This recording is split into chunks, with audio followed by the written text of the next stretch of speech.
The Hour of the Time may be contacted at HOTT, that's H-O-T-T, P.O. Box 940, Eager, spelled E-A-G-A-R, in the state of Arizona, 85925. Our phone number is 928-333-2942, and our website is www.houroftetime.com. Understand what I'm talking about? What is our common bond truly? Freedom.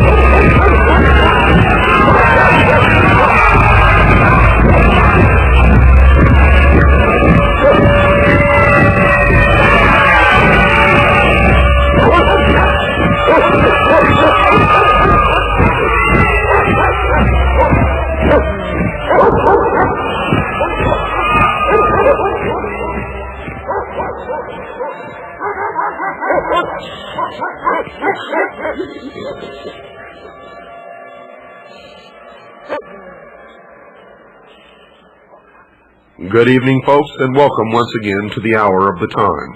I'm your host, William Cooper. We continue where we left off last Friday night, February the 12th. And I want to quickly reiterate that what you're going to hear does not necessarily reflect my beliefs or my religion or the beliefs of the staff or management of WWCR Worldwide Christian Radio. What you are hearing, folks, is for the first time in history the public revelation of the origin, the history, the dogma, and the identity of those who operate in secret to bring about a worldwide totalitarian socialist government. They are known to Christians as Mystery Babylon. It is an ancient religion. Now get a pencil and paper ready, because if you did not tape last Friday night's broadcast, or if you did not hear it, you must order it. You must order it. You have to have this information. And if you have any possible way to tape tonight's broadcast, either tape it or order this tape. You can order studio quality tapes from us, and I will give you that information later in this broadcast. Make sure, as always, that you have pencil and paper or pen and paper by your side at all times. You will want to write down important portions of this broadcast, and you certainly will want to get our address and phone number and the price of the tapes. Those of you who are smart enough to know what is transpiring here know that these are historic broadcasts, and by making these broadcasts, I have sealed my fate. The sun enters each heavenly sign or house of the zodiac in what is called the 30th degree, and leaves at the 33rd degree. Thus God's Son is said by the ancients to begin his ministry at 30 and dies at 33.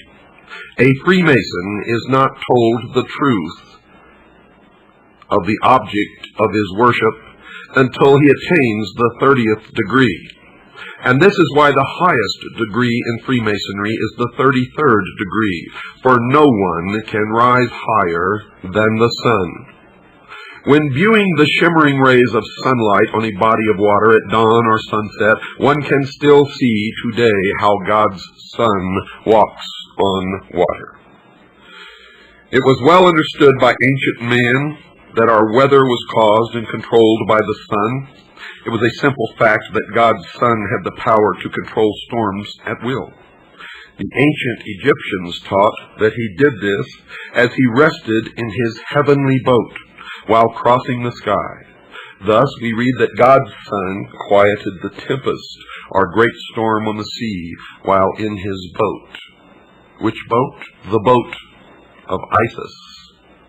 Ra, the sun god, also known as Osiris, in the bark of millions of years in which he traversed the heavens. He wears on his head and accompanies a vast sun disk, symbolizing his powers as Lord of the heavens. The boat formed of a serpent bears his eye, and the god is seated on a pedestal representing Mayet, the divine order. Folks, when we stop to realize that every single king, prince, lord, governor, dictator, despotic ruler, civil and social institution, national flag, coat of arms, educational institution, military medal, award, organizational insignia, medallion, badge, emblem, citation, trophy, banner, pendant, political standard, or ensign, agency of government or religion uses the sun as a primary symbol, then it can truly be said in the mystery school that God's Son is, quote, King of Kings and Lord of Lords, unquote. Here we note another cleverly disguised part of the whole, according to the mystery school, misunderstood and plagiarized story. For they believe that Christianity is a perversion of the mysteries, and that's why they hate Christians. In the ancient world, months were counted according to the phases of the moon. They were called the lunar months on the lunar calendar. Now, since Scorpio, the scorpion, is the astrological sign starting in late October, the first month of autumn, it follows that October, the scorpion, with his deadly backbiting tail, betrays the sun in autumn, leading directly to his death in winter, and is known as Judas. And that's where the October surprise comes from, and I'm telling you right now that Barbara Honegger was a plant. And the 30 pieces of silver were, as the North American Indians would say, 30 moons of silver needed for the month to betray the sun and cause his unhappy death. In relation to this, another interesting point, factually speaking, when a person is bitten by a deadly scorpion, the wound appears to be, or looks like, 2 human lips. The ancients called this the kiss of death. This is why we read that Judas, or October, gives God's Son the kiss, leading to his death in winter. And that is the original October surprise. There was an October surprise in France on Friday, October the 13th in the year 1307. Look it up, but in case you don't, I will cover it extensively later. The next point to be made requires first a little background. Christians have always referred to God as the Father. But viewing God as a father didn't start here. It goes back far into the ancient world. The reason is, according to the mystery religion, our planet was always viewed as our Mother Earth, our Mother Nature, and that's where all this Mother Earth and Earth Goddess comes from in the New Age movement. And since rain, the life-bringing fluid, or the semen, falling from heaven, impregnated and brought life to Mother Earth, it was therefore believed that our Father was in heaven. All this life-bringing intercourse between God the Father and Mother Earth would be after a proper marriage ceremony at a spring wedding. In the area today called Israel, anciently called, quote, the land of Canaan, unquote, the sexual fertility rites of spring were celebrated each year in what was called, quote, the marriage feast of Canaan, unquote. And so the New Testament story was, Mother Earth asked God's Son to draw water from the sea for the grapes to make fine wine for the wedding feast. And this marriage feast story is over 5,000 years old, 3,000 years before the New Testament story. And the mystery schools believe it is just one more case of pious plagiarism. Now it is at this point we need to go back to the ancient Egyptians to further understand this story. Though all of the essential pieces of the Christian story were long in existence before Egypt, the only thing different, folks, is the names were changed to protect the innocent. It was with the coming of the pharaohs that the story was finally codified and became religious dogma. Though the story varied in some details from place to place in Egypt, the essence was always the same. God's Son, spelled S-U-N, our risen Savior, was the light of the world, who gave his life for us. Now remember, this is according to the belief of the mystery religion of Babylon. From the Egyptian records, we learn that the newborn son, Horus, was given the title, the Logos, which means the Word. Egyptians further said the Word was made flesh and dwelt among us, and since we enjoy only one Son in heaven, he was said to be the only begotten of the Father. The Word was lost, and that story is told in the Osirian cycle of Isis, Osiris, and the child Horus. And you will learn that the symbol of the Word today is the obelisk, the monolith, the stone. It is also called the lost word of Freemasonry. And I will explain the meaning of all of those things later. Another interesting point not to be missed concerning Horus, later in Egyptian history, he was given a second name, Isos, or Isis, meaning holder of the light.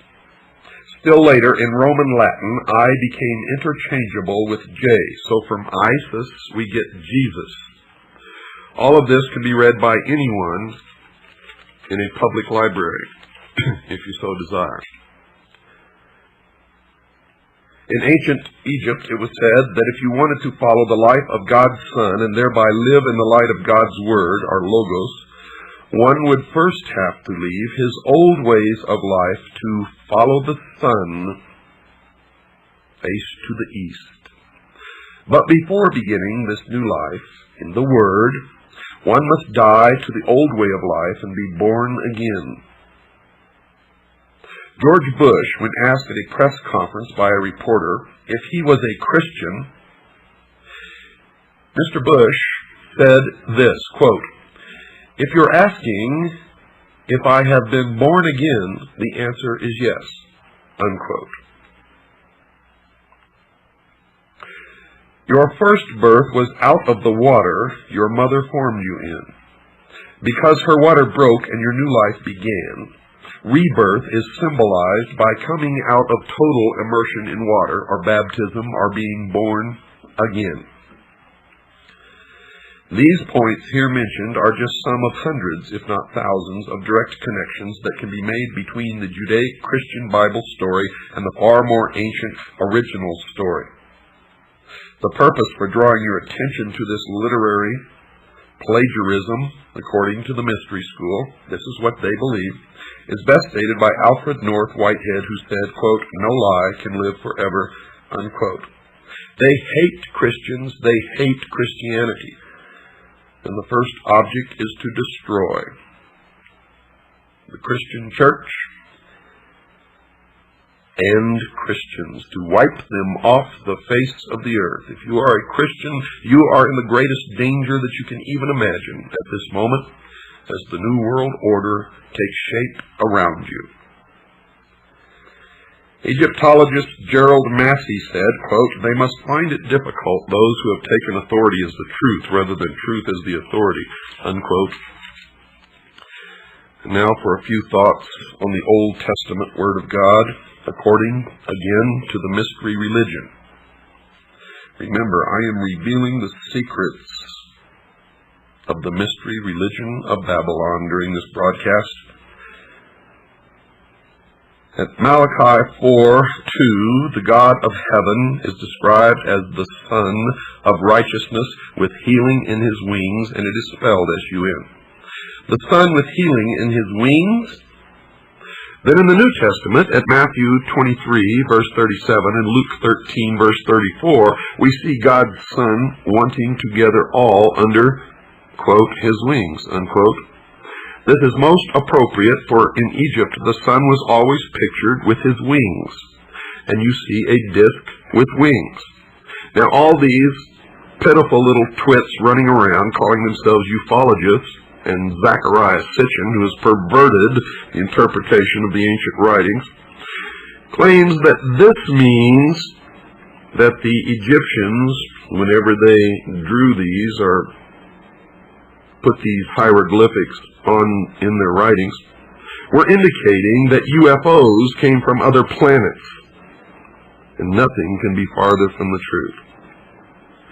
But this is part of the Mystery Babylon deception, trying to convince the people of the earth that we are threatened by some other species from some other planet, so that they can more quickly bring about their new world order, their one world totalitarian socialist government. Don't fall for it, folks. I have found that most of these people involved with the so-called UFO research, who are trying to convince you of this, are Freemasons, most of them 32nd degree of the Scottish Rite. And evidently they are attempting to do their best toward the furtherance of the great work in order to attain the 33rd degree, which can only be attained by meritorious work to bring about the completion of the great work, which is the destruction of the church, the state, and the enslavement of the mob, which is all of us. I hope you hear me out there.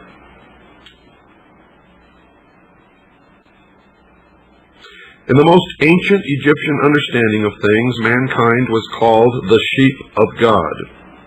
And the great orb of day, God's Son, was the overseer, or, in the exact words from the ancient Egyptian manuscript, the Good Shepherd. And we are his flock. All ancient kings thought of their people as sheep to be pastured with themselves as the shepherd. Sheep are ideal followers, you see, for they do not think for themselves, but will blindly follow anyone without question, and that's why I call most people sheeple. It's truly admirable behavior for animals, but it is very, very unwise for humans. Sheep were born to be fleeced, and have the wool pulled over their eyes, and are eventually always led to the slaughter. Lastly, they end up as a tasty meal eaten by their masters, and their skin, or their hide, or their wool is worn as an apron around a Freemason's waist. How about that? Keep all of the foregoing in mind, folks. We read again from the Old Testament book of Psalms. At Psalms chapter 23, verse 4, we read that old, dog-eared, tired, exhausted, and equally misunderstood chestnut, according to the mystery schools, used by every man of the cloth to put the sheep to sleep. We quote it here. Quote, "Yea, though I walk through the valley of the shadow of death, I will fear no evil, for thou art with me. Thy rod and thy staff, they comfort me." Unquote. Thy rod and thy staff? Here in the book of Psalms, the Old Testament God is pictured with his rod and staff. The rod here mentioned is the king's rod of discipline, and the staff is the shepherd's staff or crook. Now, for the correct understanding of this old verse, any good library book on the Egyptian religion will tell you that the ancient pharaohs were said to be ruling for God's Son, spelled S-U-N, on earth. He was called King of the Kingdom and the Great Shepherd of his sheep. In the hands of the Pharaoh god, whose arms formed the sign of the cross on his chest, were placed the royal symbols of heavenly power: the rod, which was a flail, and the staff. The rod was used to beat those who were disobedient, and the staff with the crook was used to herd the sheep. Incidentally, Jesus is pictured not only with his shepherd's staff, but at Revelations 12, verse 5, and Revelation 19, verse 15, is also said to rule with a rod of iron. And I have pictures here of all of this. You can't see it, but you can go to the library and find this stuff. Our research has been thorough, and we have managed to place members of CAGI within the Masonic lodges, and we have verified everything that we are telling you here now. We have infiltrated the lodge. In Jeremiah chapter 18, verse 2 through 6, and Isaiah chapter 64, verse 8, we see the God of the Old Testament portrayed in a different way. Here, he is said to be the great potter who fashions man on a potter's wheel. Almighty God, the great potter. In Jeremiah chapter 18, let me read to you what it says. The word which came to Jeremiah from the Lord, saying, Arise, and go down to the potter's house, and there I will cause thee to hear my words. Then I went down to the potter's house, and behold, he wrought a work on the wheels. And the vessel that he made of clay was marred in the hand of the potter. So he made it again, another vessel, as seemed good to the potter to make it. Then the word of the Lord came to me, saying, O house of Israel, cannot I do with you as this potter? Saith the Lord. Behold, as the clay is in the potter's hand, so are ye in mine hand, O house of Israel. In Isaiah chapter 64, But now, O Lord, thou art our Father, we are the clay, and thou our potter, and we are all the work of thy hand. The potter story was Egyptian. 1,000 years before it was written by the writers of the Bible. And I have a picture here taken from Egyptian hieroglyphics, and you can find this in a book called The African Belief in God. It shows the hieroglyphics taken right off of the Egyptian temples, and it shows the god Nemu fashioning the body of one of the Ptolemies on his potter's wheel. And here's another picture, the god Nemu fashioning a man upon a potter's table, and behind him stands Thoth, marking his span of life on a staff.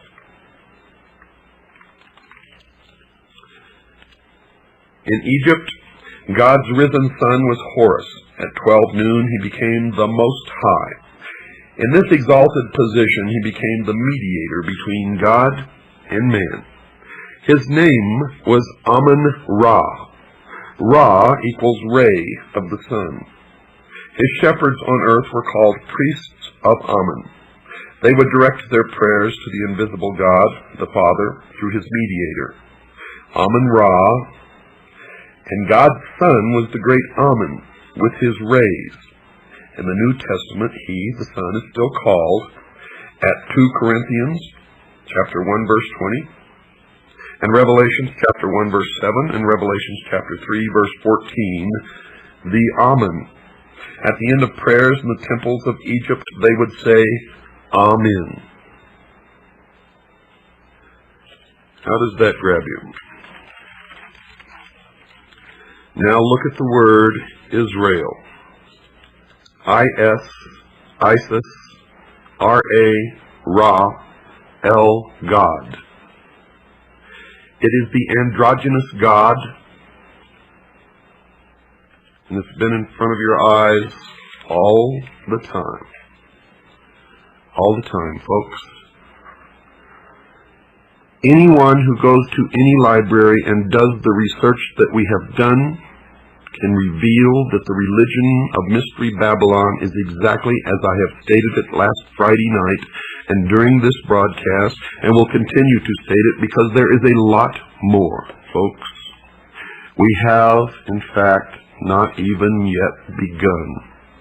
For this is the only ancient portion, the beginning of the ancient worship of Baal, or Baal as some pronounce it. Ba was the sun, El means God. And that was the beginning of the end of our civilization as we know it, if we do not wake up now. I firmly believe, and I live my life according to this, that I owe my first allegiance to my God and Jesus Christ. My second allegiance I owe to the Constitution of the United States of America, and my third allegiance to my family. And the reason my allegiance is that in that order is because God endowed man with unalienable rights. The Constitution protects those rights, and the family is thus able to survive and be protected and thrive. And the family is the basic unit of civilization. Period. And I further believe that any man or woman without principles that they are ready and willing to die for at any given moment that they are called upon to do it are already dead and are of no use or consequence to anyone, not even themselves. Understand what I just said. I have to take a short break, folks. Don't go away. I'll be right back after this short pause. Isis was the patroness of the magical arts among the Egyptians. The use to which magic should be put is revealed in the Osirian cycle, where Isis applies the most potent of her charms and invocations to accomplish the resurrection of Osiris. In other words, the redemption of the human soul. That the gods of Egypt were elements of a profound magical system and possessed a significance far different from that advanced by modern Egyptologists is certain. The various deities of the Nile Valley were elements of an elaborate magical metaphysical system, a kind of ceremonial Kabbalah. This cannot be denied. But even when impressed with the reality of this fact, the modern Egyptologist still balks. Supposing, he asks, that the Egyptians did possess an elaborate metaphysical doctrine, of what value is its rediscovery in an age when the natural has been demonstrated to be mediocre and the supernatural non-existent? Even if these extinct persons whose mummies clutter up our museums were the custodians of some mysterious lore, we have simply outgrown it. Let the dead past bury its dead, they say.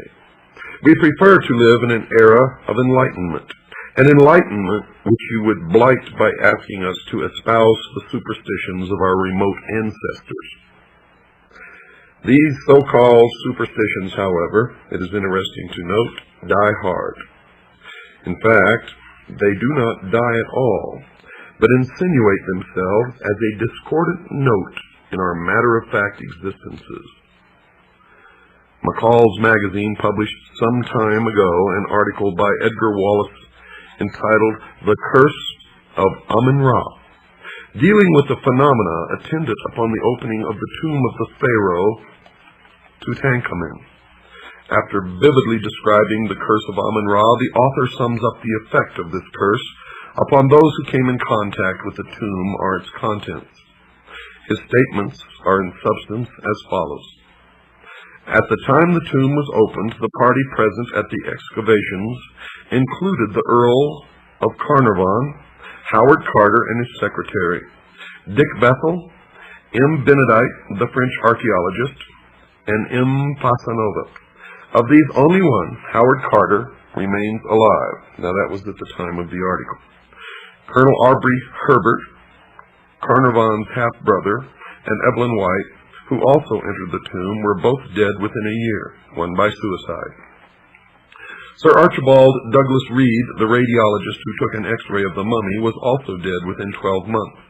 And Professor Lafleur of McGill University, the first American scientist to examine the death chamber, did not leave Luxor alive.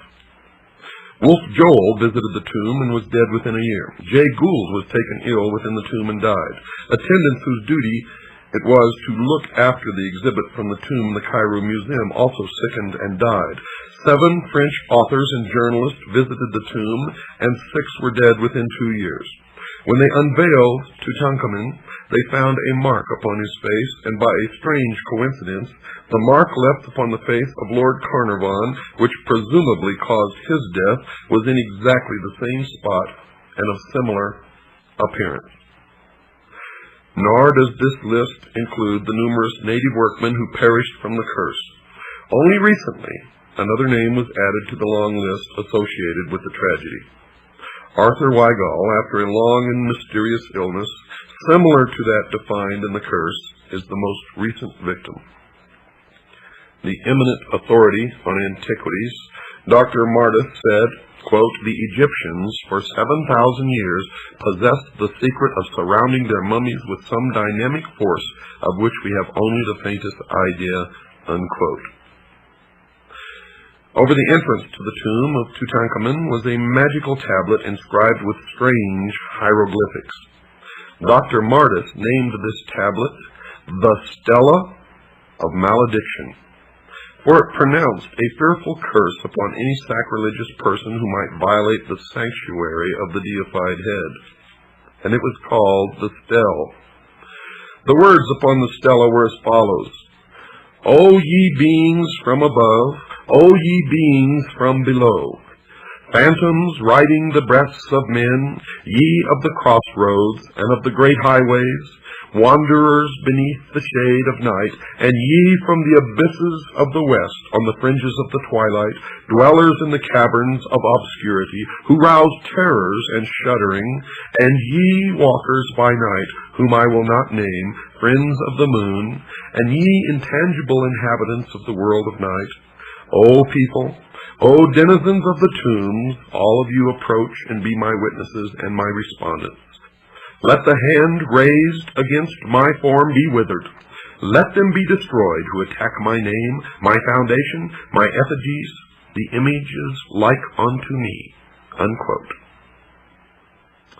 Can modern Egyptologists and scientists in all branches and departments view lightly the culture of the Egyptians if their researches into the forces of nature gave them such strange power and enables them to master natural laws of which modern learning has no knowledge or conception? Did you know that Lars Hansen was reared in the Stele group? Did you know that a very famous talk show host who covers for the Masons all the time was a member? Also was heavily involved with the Communist Party? Did you know these things? Do you ever bother to check, you who listen to these people and believe them blindly? You, the sheeple of the world? Circumstances so extraordinary as the curse of King Tutankhamun simply overtax the theory of mere coincidence, folks. Nor is this an isolated case, as those will remember who read the accounts of the Cleopatra mummy curse many years ago. It will also be noted that in this age of moral certitudes, the story of the Tutankhamun curse had no sooner been broadcast than several of our large museums were deluged by gifts of Egyptian antiquities from private individuals who no longer desired to own them. And these persons, most of them well educated as modern education goes, were not superstitious. They were just careful. The following article appeared in an English newspaper in 1923. Quote, "The death of Lord Carnarvon has been followed by a panic among collectors of Egyptian antiquities. All over the country, people are sending their treasures to the British Museum, anxious to get rid of them because of the superstition that Lord Carnarvon was killed by the Ka, or double of the soul of Tutankhamun. These fears are, it is hardly necessary to state, absolutely groundless," unquote.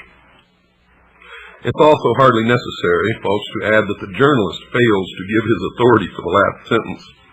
The newspaper article continues. Quote, "An avalanche of parcels containing mummies, shriveled hands and feet, porcelain and wooden statuettes, and other relics from the ancient tombs descended this week on the British Museum. Fear inspires these gifts, brought by every post, the belief that a dead king's curse is potent for evil after thousands of years won thousands of adherents on the day when Lord Carnarvon became ill. Few of the parcels received at the museum bear the sender's name. The owners, in their eagerness to wash their hands of the accursed things, have tried to keep their identity secret. The British Museum is a godsend to the superstitious. It offers a means of shifting the liability to expert shoulders. The museum authorities are used to such liabilities, having harbored the coffin lid of the powerful priestess of Amun-Ra for years. but they are not at all grateful for the present flood of gifts. The museum weathered a similar storm some years ago, when the story of the curse of the priestess of Amun-Ra became public. Sufficient scare gifts were received to fill a large showcase. A long chain of fatalities has been attributed to the curse of the priestess. Men who have made fun of the superstitious have died within the year. Another story is that a photographer took pictures of the priestess and placed the plates in his safe. When he went to look at them some weeks later, the glass had become a thin brown powder, unquote. Now let us consider the rational explanations, so-called adduced by science in disposing of the superstition of the king's curse. Dr. Frederick H. Cowles, FRGS, famous British scientist, declared in an interview years ago that Lord Carnarvon and a number of workmen engaged in excavation met their deaths as the result of a poisonous and almost invisible dust placed there purposely by the wily priests to bring destruction upon the violators of the dead. Quote, "This poisonous dust," unquote, says Dr. Coles, quote, "analysis of which has baffled scientists, was scattered about the tomb. Lord Carnarvon was not the only one to note its fatal property, as a number of workmen engaged in the excavation were likewise stricken. Most of these died a lingering death, but others, greatly impaired in health, have recovered," unquote. There is nothing in the learned doctor's explanation, however, to account for the fact that Howard Carter did not chance to breathe any of the noxious vapors, although he was more steadily engaged in the work of excavation than even Lord Carnarvon. It's also questioned how much science actually knows about this mysterious dust which defies analysis, for if it cannot be analyzed, how can it be either identified with certainty or even proved poisonous? The term poisonous dust is evidently the charitable term that covers a multitude of scientific shortcomings. Several years later, there was another revelation that they were stricken with some virus that inhabits ancient tombs. And who knows what the real story is? Though sorcery has been accorded no official recognition by modern science, there is nevertheless a certain quasi-official acceptance of the reality of occult phenomena throughout the civilized world. In a newspaper interview, Sir Arthur Conan Doyle illustrates the widespread recognition of the idea that the Egyptians knew how to surround their dead with mysterious guardian agencies which throughout the centuries visited their vengeance upon grave robbers, scientific or otherwise. In discussing with the correspondent of the Daily Express the death of a certain Mr. Fletcher, who had felt the wrath of Egypt's dead, Conan Doyle declared that the tragedy was caused by Egyptian elementals guarding a female mummy because another student of Egyptology, a Mr. Robinson, had begun an investigation of the stories of the mummy's malevolence. Quote, "I warned Mr. Robinson," he says, "against concerning himself with the mummy at the British Museum. He persisted, and his death followed," unquote. You may wonder where all this is going, but it becomes clear when you understand that the Egyptians inherited the religion of Babylon. So are we to presume that this single phase of ceremonial magic constituted the entire repertoire of the Egyptian Almadages? You see, if they could manifest such surprising power, is it not probable that they possessed a knowledge of other natural hidden forces, forces as yet unknown to the modern public world, which is possibly of inestimable value, which may still be contained within what is called the secrets of the ages, which is guarded by the modern mystery school, which is still the ancient mystery school brought forward through the ages? We are assured in the authorized version, and note I say authorized version, of Holy Writ that the magicians of Egypt changed their staves or rods into serpents in the presence of Pharaoh. The modern scientist does not live who can duplicate that phenomena. Yet if he happens to be a good Christian, he is in somewhat of a dilemma. We can pass over all the desperate efforts to disprove the magical powers of the Egyptians as arising not from a mature knowledge, but from a desperate prejudice. You see, magic is too ancient and too universal to be explained away by mirrors, wires, and hinges. In Egypt, we are dealing unquestionably with true manifestations of occult power. The learned author of Art Magic presents what may be accepted as a reasonable, accurate estimation of the priest-magicians of the old Egyptian mysteries. Quote, "They were highly educated, scientific men. They understood the nature of the lodestone, the virtues of mineral and animal magnetism, which together with the force of psychological impression constituted a large portion of their theurgic practices. They perfectly understood the art of reading the innermost secrets of the soul, of impressing the susceptible imagination by enchantment and fascination, of sending their own spirits forth from the body, which many modern metaphysical teachers claim that they can do, as clairvoyants under the action of powerful will. In fact, they were masters of the art now known as mesmerism, clairvoyance, electrobiology, etc. They also realized the virtues of magnets, gums, herbs, drugs, and fumigations, and employed music to admirable effect. And no one since has been able to perfect or even come close to their art of embalming the dead." A highly gifted Egyptologist, Lenormant acknowledges Egyptian magic as an essential part of their religious philosophy. James Bonwick, FRGS, thus summarizes the powers possessed by Egyptian adepts. Quote, "Egyptian mystics could levitate, walk the air, handle fire, live underwater, sustain great pressure, harmlessly suffer mutilation, read the past, foretell the future, make themselves invisible, and cure disease." Unquote. Now, I have no idea whether to believe that or not, but that is what this expert says. Now, if you doubt the power of magic wielded by the priests of Mystery Babylon, listen to this. For we can compare James Bonwick's account with some other news from Tibet, another land long famous for magic. Dr. Alexander Cannon, a distinguished scientist, a doctor of medicine, a celebrated psychiatrist, a master of arts, and a fellow of the Royal Geographic Society, brought back a strange record from the land of the Lamas. He claimed he saw a tree withered by a pointed finger, a dead man raised to life, the Grand Lama surrounded by a blue aura 3 inches thick, and a human being lifted into the air by pure mental effort.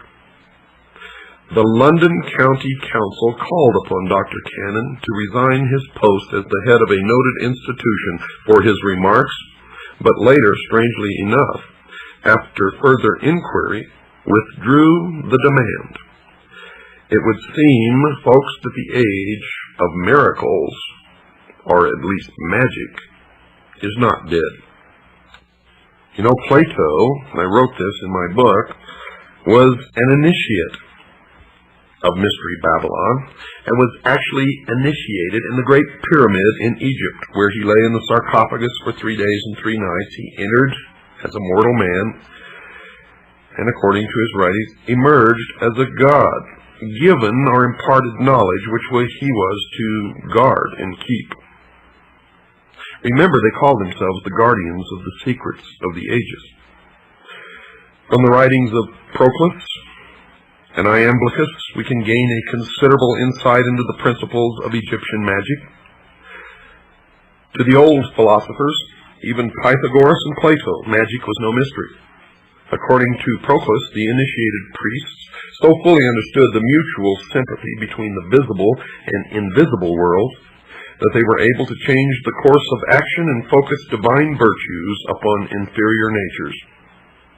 And according to Plato, the highest form of magic consisted in the divine worship of the gods, plural, and according to Iamblichus, the priests, through sacerdotal theurgy, were able to ascend from a material state of unconsciousness to a realization of the universal essence, thus coming to an understanding of universal purpose by which the performance of high feats of magic became possible.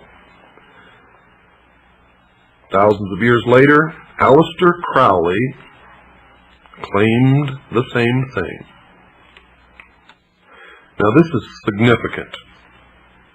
It's proper at this point to establish a clear line of demarcation between magic and sorcery. You see, the term magic was not associated with occult jugglery by the Egyptians, but arose from a profound understanding of natural law. Magic, said General Albert Pike, and you will be hearing an awful lot of General Albert Pike during this series of shows. Magic, says General Albert Pike, is the exact and absolute science of nature and its laws. Unquote. From the knowledge of this absolute science arises occult science. Occult merely means hidden, folks. From experience in occult science, in turn, arises the theurgic art. For as surely as man has adapted his physical universe to his purposes, so surely the adept of the mystery school adapts the metaphysical universe to his purposes. To acknowledge that the Egyptians possessed the power of adapting mystical forces to physical ends is to bestow upon them proficiency in the most perfect and difficult of the arts, according to the mystery religion of Babylon.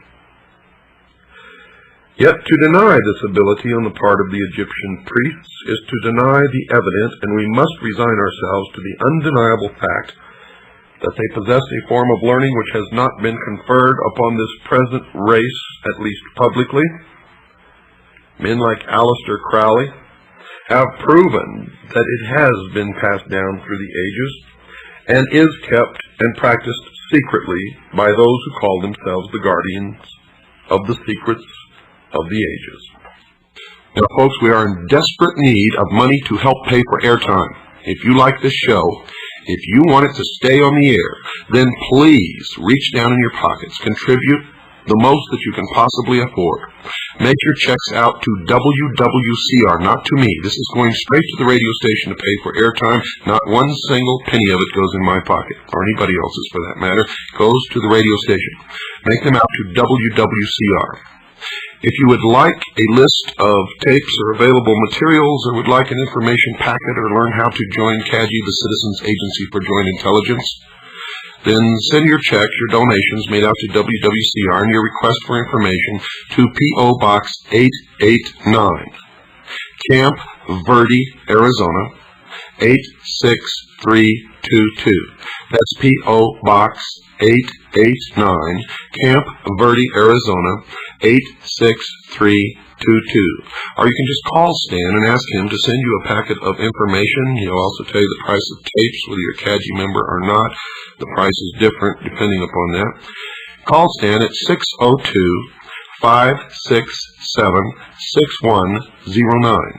That's 602-567-6109. If you write in, please address the envelope to Stan, S-T-A-N. Good night, folks, and God bless you. And remember, this is what can happen if you just wake up.